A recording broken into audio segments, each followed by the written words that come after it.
All right, thank you for staying with Daybreak. We'll get to your feedback in just a bit as we prepare some of them there. And there's a story here that I'd like us to talk about. It's all systems go for the election like no other.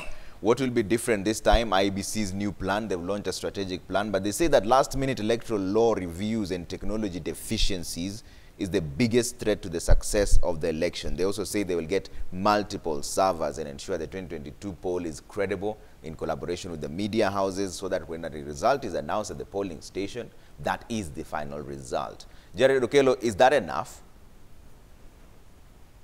Well, I thank you, Trevor. But you seem to deliberately starve me of airtime. We were just talking about that right now. We apologize. Probably next time I'll have to be in studio so I get to interject. Yes. Gay has perfected over time. But before I come there, allow me to make a little comment on a few things that have been shared. Yes. If Jubilee has to die, then it will be killed by the William Ruto Brigade, including Cherargei. You remember from the rants in tweet handled by the Deputy President, he has come out to, lend support to another new political outfit called UDA. And he's saying probably this is now the time to give more weight to UDA and have it marketed across the country. Now, this is a deputy president with a different political outfit. In mature democracies, he would just resign because you cannot perpetuate the interests of a different political party outside the one that sponsored your position at the moment. And this is not just about mature democracies. This is what is espoused in our constitution together with the Political Parties Act. So, this is Kenya. They will just, flip-flop and things go wrong. Probably Mutua ought to have told us that the president said 2013, 2017, his administration was riddled with a lot of corruption, which is very true. And since the handshake, he has managed to at least see cabinet secretaries handicapped, certain members of parliament jailed for 69 years. There has been corruption, yes, but there is a downward trend towards that front. So there are many things that you can give to the handshake. Trevor, you talked about IBC. IBC recently launched its strategic plan, I think 2022-2027. Too little, too late in the day, because you understand that Kenyans have an eroded confidence in IBC. The courts, recently declared it unconstitutional, but that was on the composition of the commission, which is less 4 commissioners at the moment since the 4 resigned. But again, there has been a process of recruitment. Currently, they're looking for a suitable candidate to fill the void so that they have the 7 commissioners, as is required by law. But, you look at what happened even during the 2017 elections and the resultant declaration by the Supreme Court that nullified President Uhuru Kenyatta's election, and the castigations were around the conduct of IEBC in terms of handling its both software and hardware of elections. And they told us that Kenya cannot host a server, and therefore the server went to France.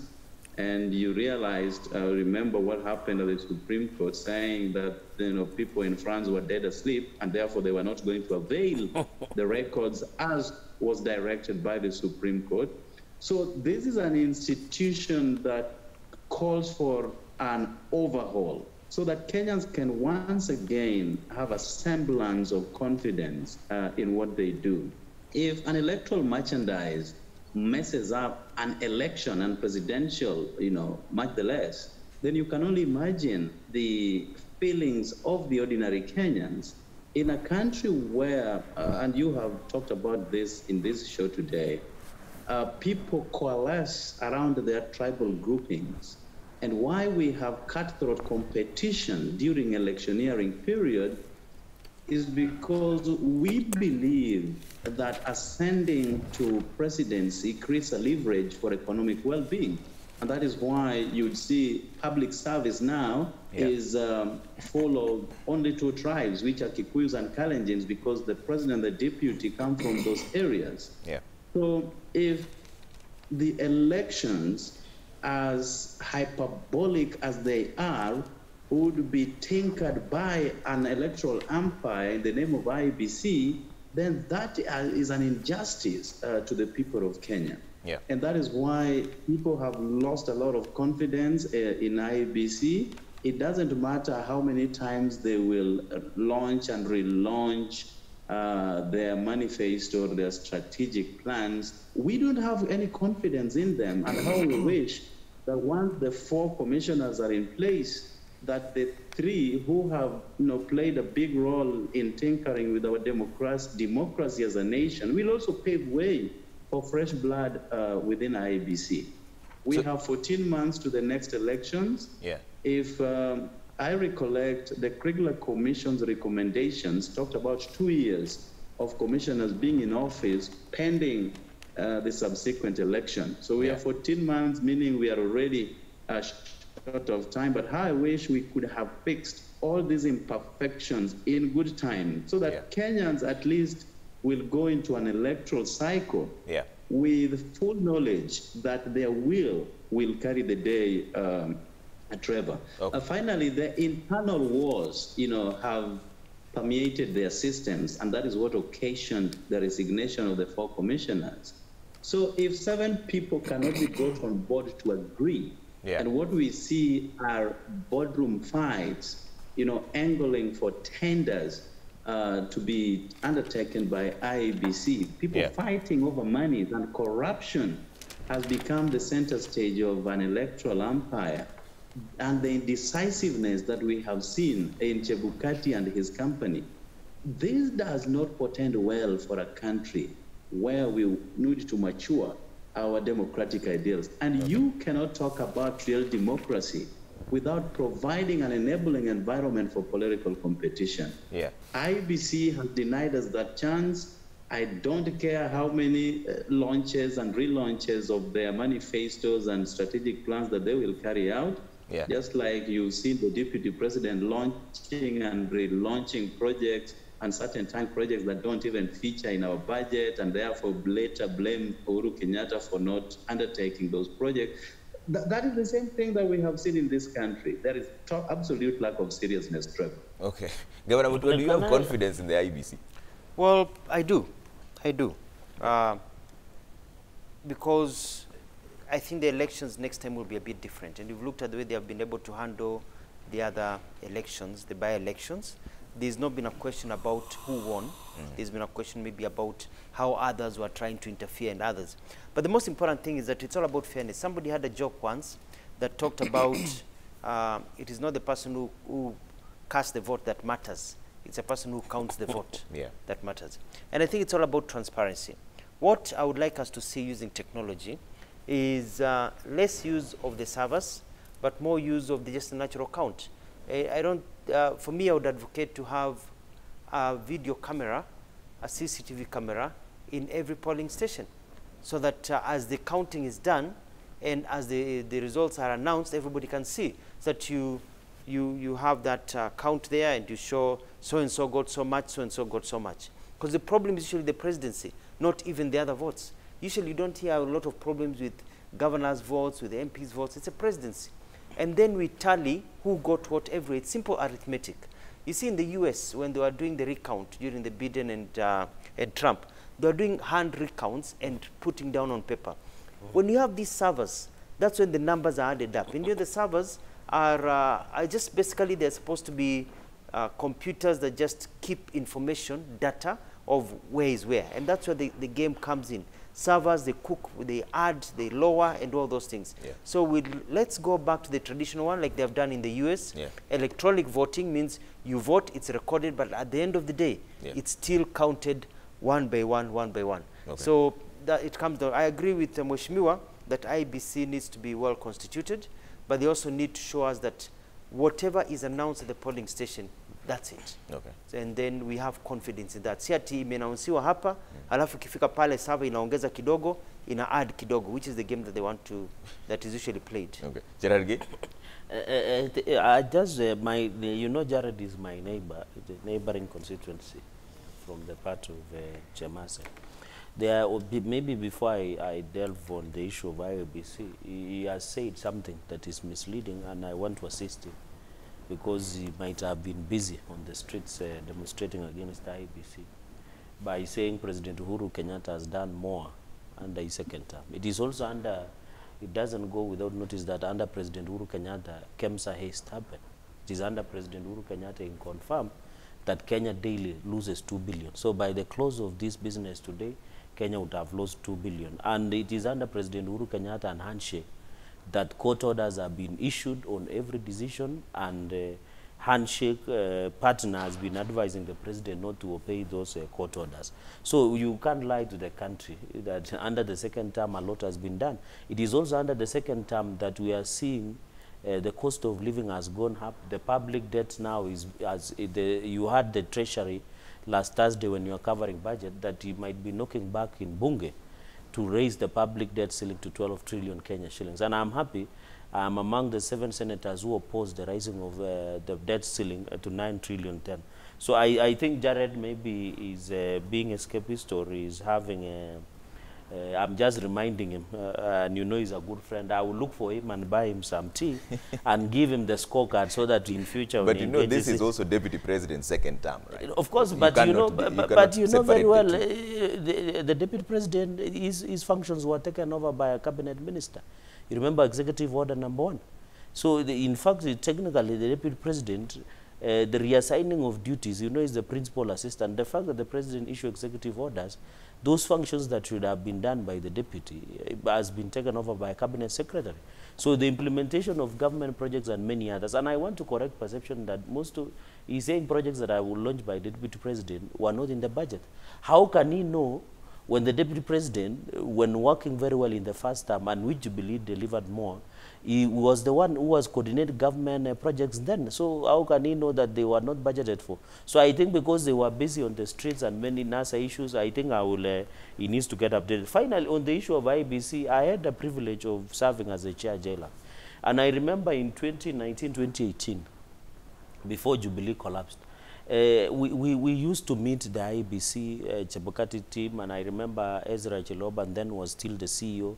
And I remember we didn't even, the IBC then didn't write to president to appoint the judge, commissioner, sorry, who had resigned then, Kurgat, Rosalind, Nkanata, and I think the other one, who had resigned because of their own reasons that they had given. I remember we requested the president to appoint commissioners back so that IBC can be fully constituted. But unfortunately, he didn't do it until the other day when the people wanted to go for the BBI, the referendum.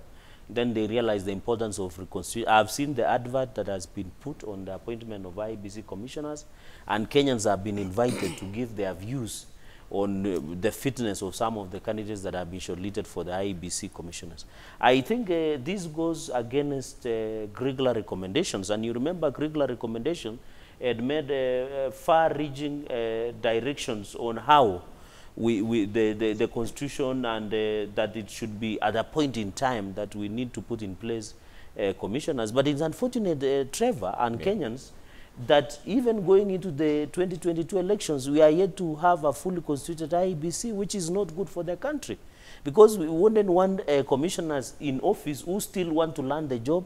They still to familiarize themselves. You are giving them less than a year, the way the Jebukatis were given, I think, 8 months to the office. I think the curricular recommendations were very were being done very well, that the commissioner should be in good time so that they can learn. And then we do what we call staggering on appointment of commissioners so that we retain the institutional memory within the IBC. Another issue, I agree with Governor Mutua. I remember in 2019, I led my committee then of Justice Legal Affairs to Brazil, and Brazil electoral process is credited as one of the best in the country. But do you know one thing? They used it physically. They count votes physically because they know technology can be tampered with. You remember even in the petition that the presidential election were nullified in the Supreme Court. And you remember, I think Paul Muiten then said that servers could not be open in France because the people were still asleep there. And I agree sometimes with this technology. You have seen even there is an emergency of ransomware, cryptocurrency, the technology. You remember the other day, some people were able to hack into the pipeline of some state in the US. Yeah. So this issue of technology, Trevor, we need to address it properly. I think the best is that let us look for a way. We are not ruling out the use of technology, but let us look away when a polling station, for example, my local polling station called Chapter 8 Primary School in Chesumei sub-county, when I vote, the same vote, if I get a specific vote in that polling station, it should be reflected at the county tallying center and even at the national tallying center for the presidency. So the issue of reforms within IEBC, I think we have proper electoral laws that are always in place. And I think during when the Wamatangi's time in the first term, they did a lot on electoral laws. And therefore, the IEBC should be able to tell us. And then finally, we have seen them, KIMS. I think they have said they might not use because technology would have needed to be updated or obsolete. I think we are using a lot of money for purchasing of these technological issues. Okay. I think the issue we need to agree with the IEBC is that let us allow the use of technology, but to a certain level, but the important thing is to protect the integrity. And finally, it was... I thought, finally. Yes, the fourth finally, is that I would have expected, I remember the clamor for the handshake, for the BBI, was that we need to fix electoral process. It is unfortunate that even as we discuss, I know the BBI is dead, even as we discuss into the future, the people, the political players are no longer discussing about electoral reforms and electoral process. I wish the people who are pushing for the handshake and everything should also be discussing that when I lose, I should be able to accept that I have lost because the process has been integrity, has been fair, and I hope the presidential candidates on the other side should be pushing for an electoral process that is full of integrity. Say that if they lose to William Ruto, they should be able to accept and go home and say, we have lost honorably, the process was fair and transparent. Okay, Obatangi, I see you smiling there. You know, Cheragi is a good-minded debater because there are certain lines he never forgets. that shows that he does his homework well. Only that, you know, the only one point we didn't agree on is that, but I'll invite him as we leave the studio. I'll be inviting him to Kiambaa now, this time formally, because I saw he sneaked there when I was away. that saying of, you know, paka akiondoka. Fanya utawala. Nataka sasa I will invite him properly. Yes. You know, Trevor, this debate about IEBC, it cannot just be held somehow in the sidelines the way actually IEBC pretended to do it. First, you know, because I would describe it from my perspective as shooting from the hip. I believe the conversation IEBC needs to have with Kenyans right now must be well, you know, planned. It has got to be timed, choreographed properly, and in phases that are supposed to address the underlying issues that have led us to where we have been in elections. And the first point of call for IEBC must be first, under their big banner there, must be to conduct elections that will be violence-free. That is key. But in the lead up to that, what do they need to do? First, Trevor, you'd address yourself to what have they not done now up to where they are and have not told Kenyans. I would have been very happy to hear first a proper discussion with IEBC telling us how far have they gone with voter registration as up to now. Even before we go to the other details. Because remember, during the ruling that was given in the High Court on the contested referendum issue, the question of voter registration came up, you know, consistently as part of the ongoing processes that IEBC is supposed to be carrying out. The question of delineation of boundaries came up. And that is a constitutional mandate for IEBC to have undertaken to ensure that there is equal and proper representation of Kenyans across this country. And still, part of that process involves fairness in the outcome of elections. Because when we go into an election in 2022, while we have sub-counties in Kiambu that have got the population equal to 5 times other sub-counties, then what are we saying? And I believe those are issues that they would need to be addressing. And I would agree only to the extent with this heading that it will be an election like no other. We have to agree that indeed, if some issues are not addressed, that's the way it's going to be. Remember, just recently, and I don't know whether that discussion has been had here between you and any other panelists, is remember they said that this time we are going to go to the elections with implementation of the law that candidates must have degrees. And you've seen the kind of whirlwind it has kicked in aspiring candidates. There is already a court case that was filed in the High Court. There are petitions which have already been received in Parliament. And I remember us having that discussion here. And we were asking ourselves here, should people be barred from running for elective positions, democratic representative positions, on the basis that they don't have degrees? And we put our mind to it. I believe from what the ongoing debate and what's happening within Parliament and in the courts, that's going to be a major issue. But I have other fundamental issues that I would really want to hear IBC, talking about.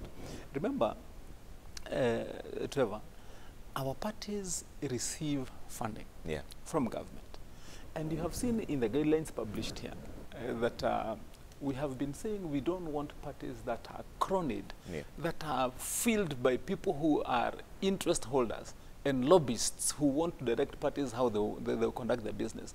And then we have opened this wide gate in spite of billions of shillings being pumped into political parties. And they were saying now you can still again open your doors and raise to a maximum of 15 billion.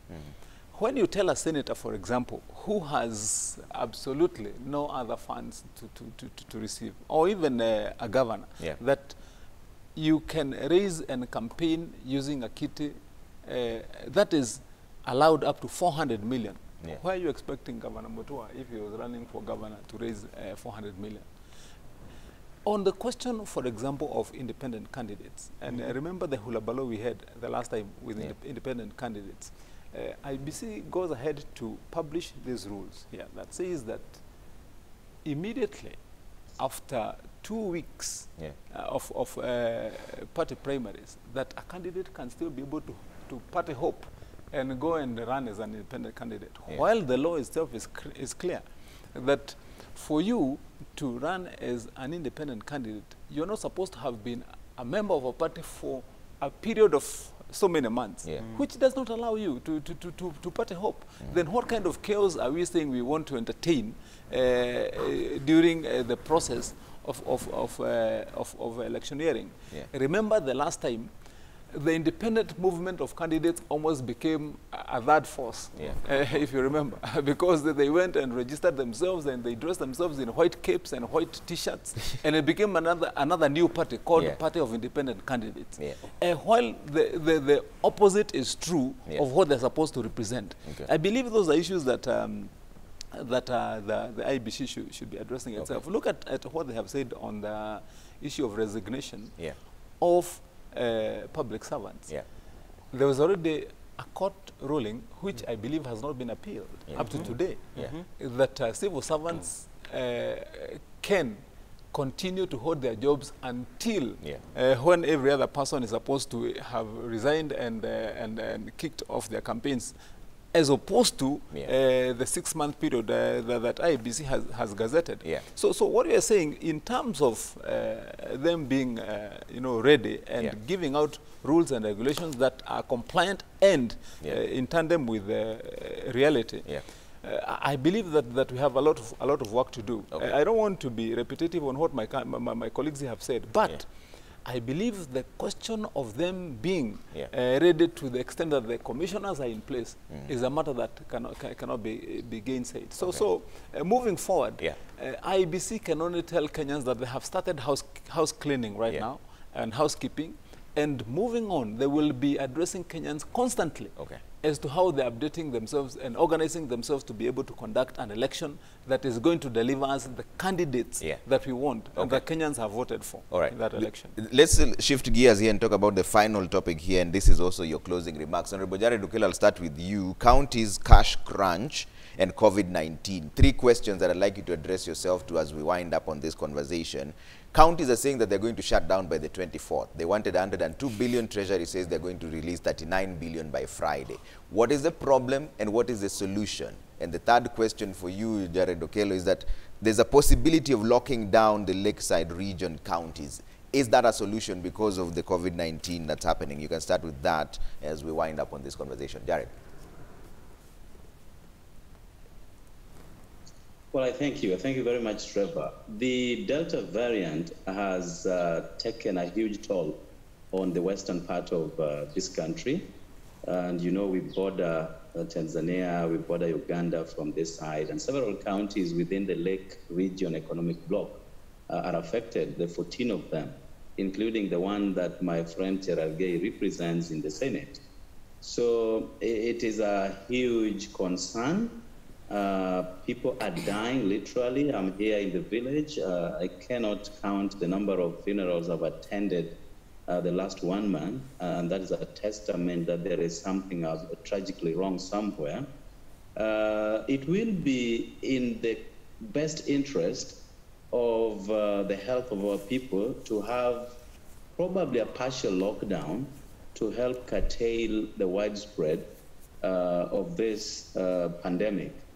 But again, we also have to juggle between the economic exercises and the lockdown of our country. Already, our economy is suffering in a big scale, and people have lost jobs. Many children are still stranded at home thanks to the school fees and the pronouncement from the Education Cabinet Secretary that people must pay, as opposed to what we have had there before, that children could just be in school as their parents look for money, because the capitation from the Exchequer through the Ministry of Education augmented the parents' fees. But looks like that capitation is not forthcoming, and therefore children are stuck at home, awaiting their parents to mobilize funding so that they can go back to school. So even as we mull the shutdown, we must be alive and awake to the economic realities of our country. Now, we have had a protracted war between the Treasury and our counties. You know, Trevor, whereas the Constitution recognizes 2 sources or channels of churning out monies, and that is the national government and the county government, and national government also includes the national government CDF fund, we have seen some degree of laxity by Treasury and therefore the executive to fund our counties, yet the executive programs are almost running as normal. The monies that affect the common person on the ground is the county money. People who are doing contracts with the county governments, employees plugged into the county government structures, you know, health services, water provision, building of roads and other infrastructural facilities, those are carried out by the county government. So even as we discuss the need to send adequate amounts in good time, we must also realize that the executive is holding a lot of money in Nairobi. We are monies that should be sent to help our counties run as normal. Dr. Mutua will tell you that when they devolved health, for instance, 20% of monies for health was to be retained at the national government for supervisory duties. But they did the reverse. It is only 20% going to counties for health and 80% lying in Nairobi doing absolutely nothing. So you ask yourself whether we have lopsided priorities as a nation, or there is something best that we need to do. But, you know, we have had lots of wars between the Council of Governors and the national government. I think it is high time they met together, iron out these flaws that would probably have potential of going to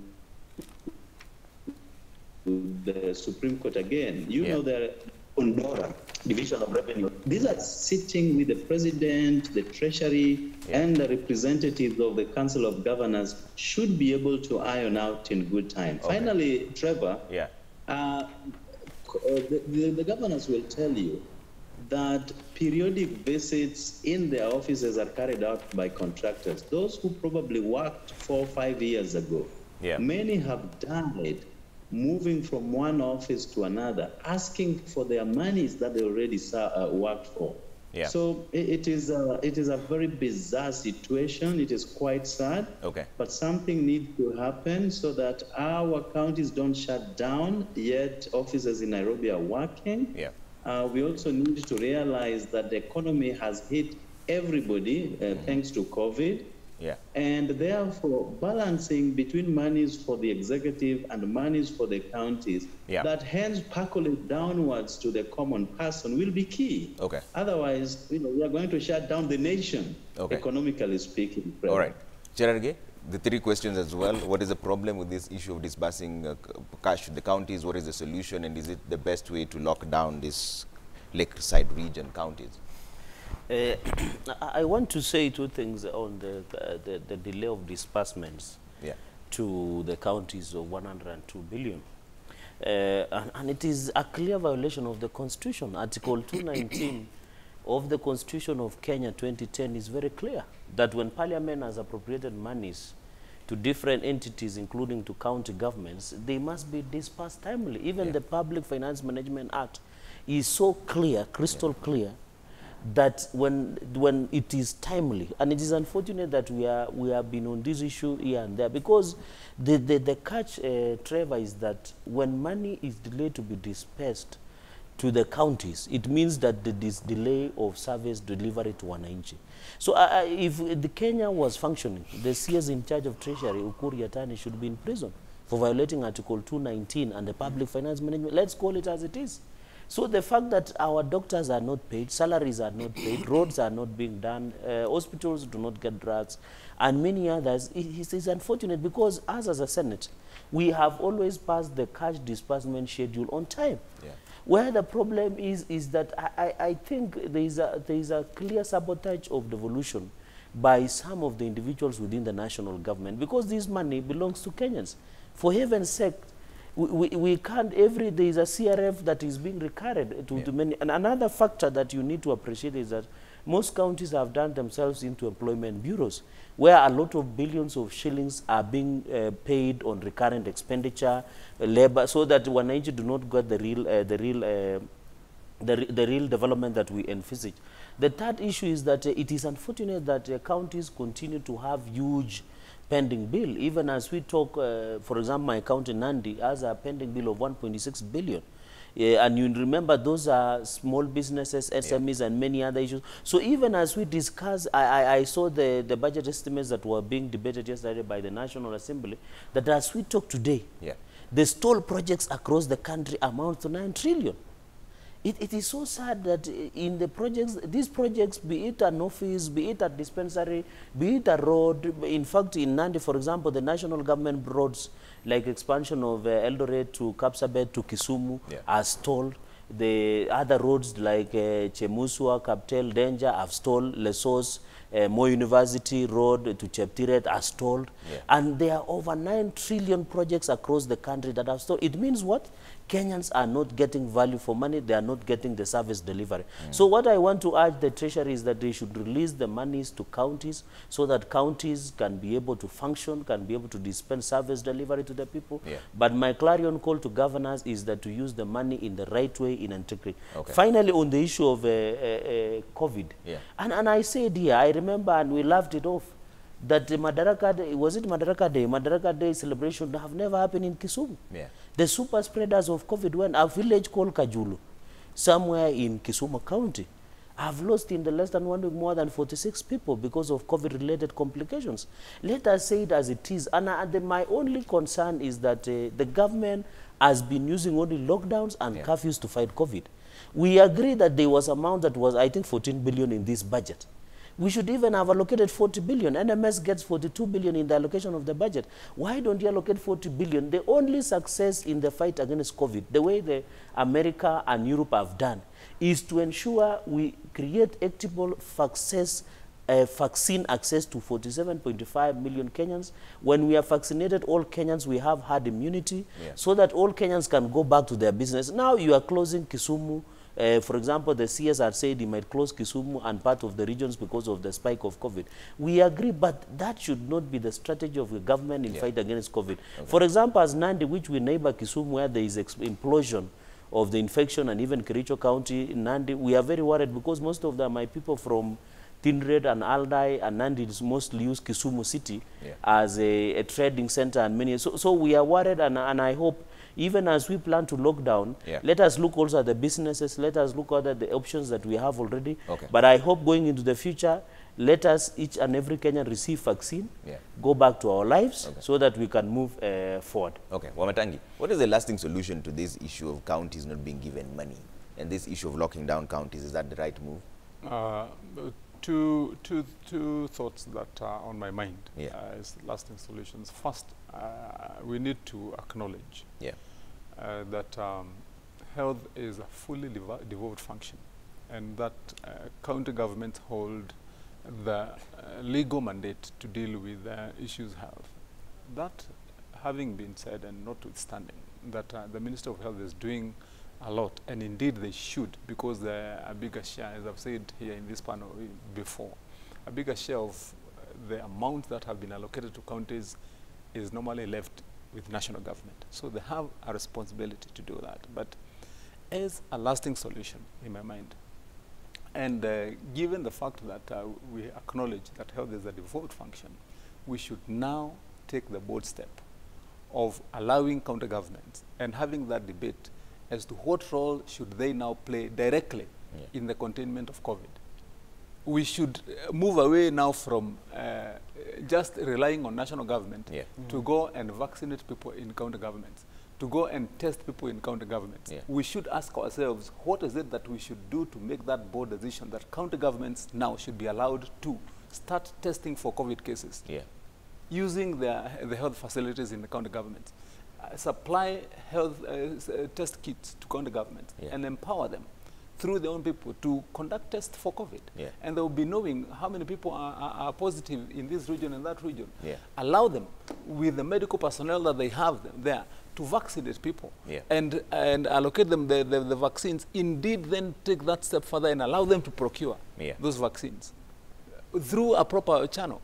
And you find that once you have decentralized the fight against corona to that extent, whereby you're allowing them to use resources allocated to them to procure for them, to go to the end of the process, then you can contain these cases. But as long as we retain a policy whereby that all procurement of the vaccines and all procurement of the test kits, and then the process is only scaled down because, for example, the county government of Kiambu will be waiting until they have been allocated a certain number, then that will still continue to be a barrier to ensuring that there is efficiency in containing the disease. The reason why I'm saying is that is this, Trevor.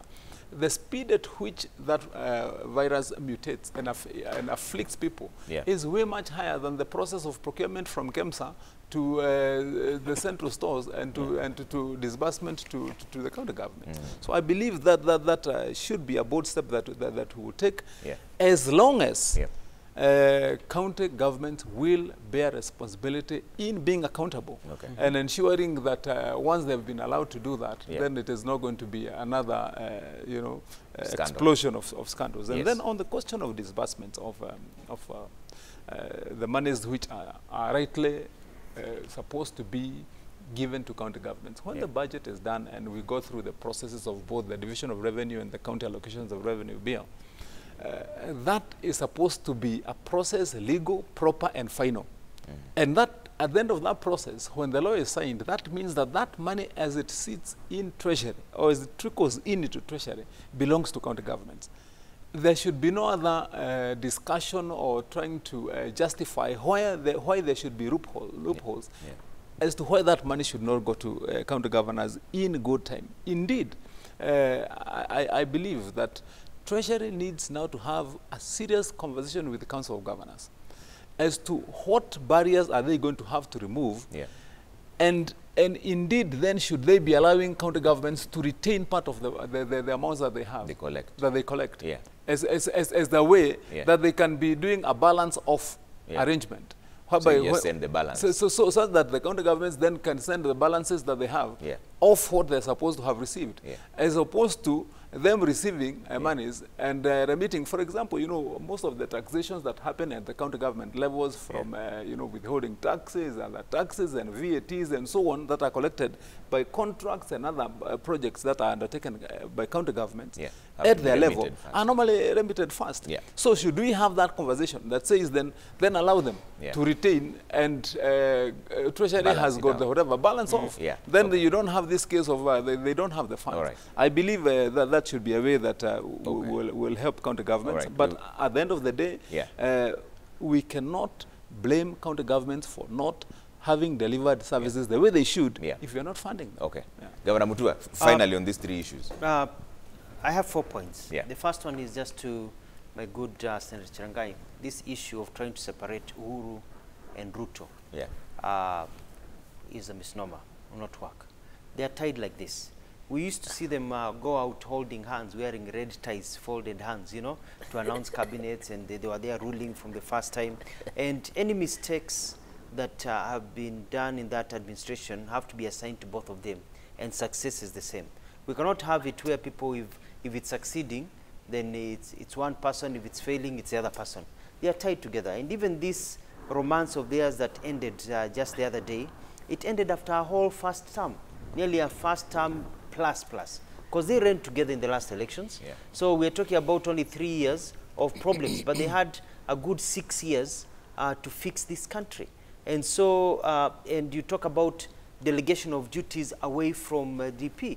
Maybe the president felt that this man was so busy, as he said, tanga-tanga-ring, he's not working. And if you've assigned somebody work and they are not working, then you assign somebody else. So for the president to move and give the portfolios and the duties for the DP to somebody else means that the DP was unable to do work.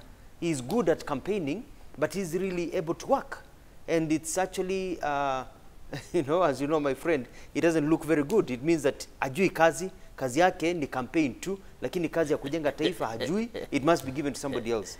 Number two, the issue of money is, I'm just responding to you. The other issue of money is to counties. This is a sick nation in many ways, even the way we handle things. It should not be even a matter of discussion. And Senator Chirangai said it very well. You have to take care of the base. The base is the counties. Now, as I sit here today, it's the 17th. My doctors are not paid. They're operating on people. My nurses are not paid. That mama who cleans the corridors is not paid. We have not paid our people. Their medicines are running out in our hospitals in the counties. You have to, and this is where people feel that at times the Uhuru Ruto government is too top-heavy. They are not thinking about the plight of Mwananchi on the ground. If I was the president of this country at this time, I would pump money into the ground, because when money is circulating in the ground, then things are better. But there's this feeling there's no money because the money is being held at the top. They have paid the national government, they have paid the national institutions, contractors, but the majority of people on the ground are not feeling the money. There isn't really a lot of emphasis towards devolution. They don't really believe in it, because belief is not word of mouth, it's about action. And the action is that the way we're handling this is basically one word: sick. Number three, I agree with my colleague here. You can see the brains. Yes, you umetoka wapi, umepata injection. Whatever you ate last night, eat it again next time. You know, this idea that counties should be given ability to run health properly. Yeah. Let us procure. Let us do things that matter. COVID is a big problem. I've spoken to Professor Anyang is telling me that the mortuary is filling up. If it has not filled up in Kisumu, now you have to bring in your body and probably take it out the same day or the following day because of COVID. We have a crisis in that area. Lockdowns have been shown to work, but it has to be done well so they don't hurt the economy of the people. But we don't want this variant to go around the country, then we start locking the whole country. You'd rather contain a small place, take care of it, and get out. But it comes down to what Senator Matangi has said and what Changani has said, and also my brother Hello. We need the vaccinations. Yeah. We need to put money into vaccinations. You know, let's stop buying other non-important life-saving things. Yeah. Let's vaccinate as many Kenyans as possible. That's a responsibility we need to have as a country. Yeah. And South Africa now are going back into full lockdown because lockdowns work. And so let's not be a sick country. Yeah. Let's be a country that actually plans ahead. All right. Let's not wait for the crisis. And lastly, everything we've talked about every time. During my tours, everything hinges on the economy. Yeah. Because the economy is in a shambles. Yes, the government is working, counties are working, but people are not feeling money in the pocket. We need a system, an ideology. There's a friend of mine who's written to me. He's called John Diro. He's a lawyer, wakili. Ameniambia this is called in captivity of ethnic negativity. Yeah. It is what has brought us to where we are today. We are a country with many resources, but we've never really had good direction among many leaders, not just the president, many leaders in terms of this. Okay. And finally, there's a Jubilee joke that I'll say it here. It may not be very good for you guys. Jubilee party joke? It's a Jubilee government joke.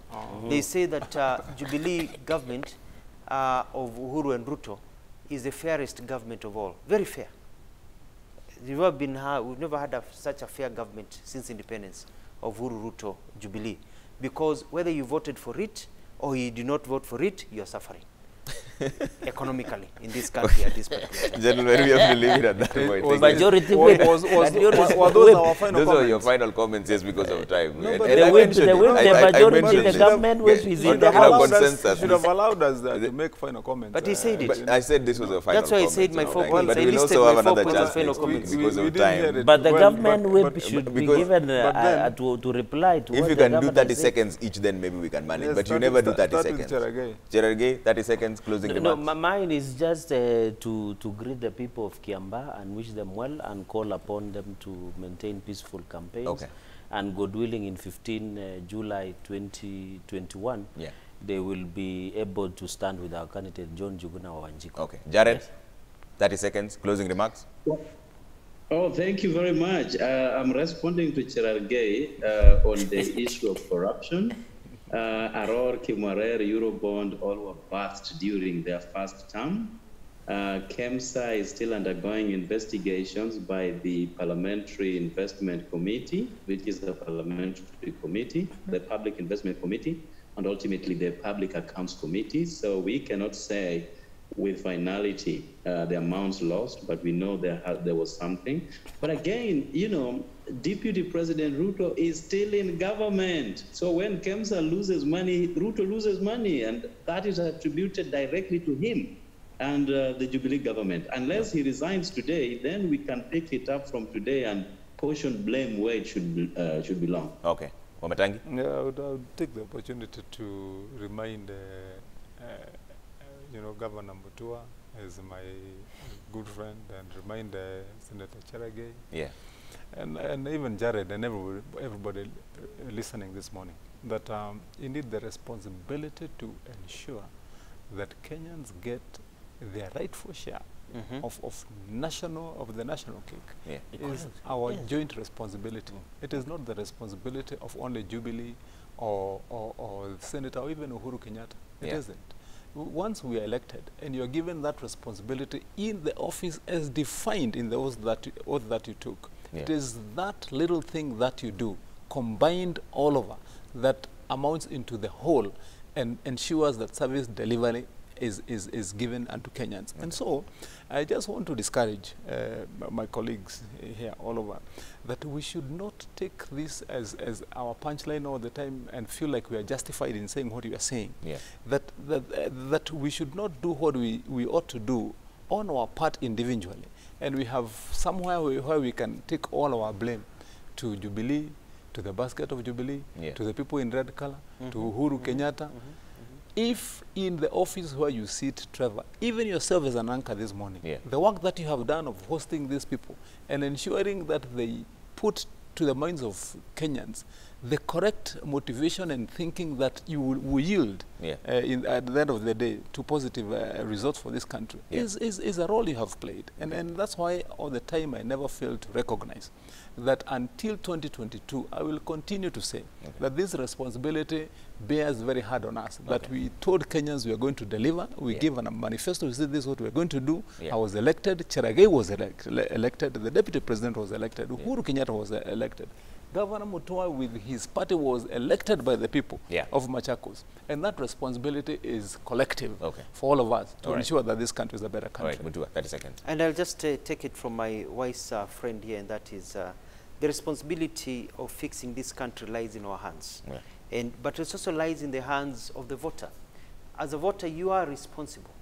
As a voter in this country, you are responsible for the leaders that we get. If you vote based on ethnic lines, if you vote based on the people who give you handouts, if you vote based on the biggest corrupt person who just does political slogans, then you're in problems. The media are responsible. As leaders are responsible. We are responsible for this country. Nobody will come from outside to fix Kenya. We have to ask ourselves, why is it that countries that are run by Wazungus, for example, like South Africa for a long time, and others, why are they economically sound compared to us? They have their own problems compared to us. And it comes down to our voting ways. How do we choose our leaders? So I'm calling upon all Kenyans, wherever you are, especially the young Kenyans.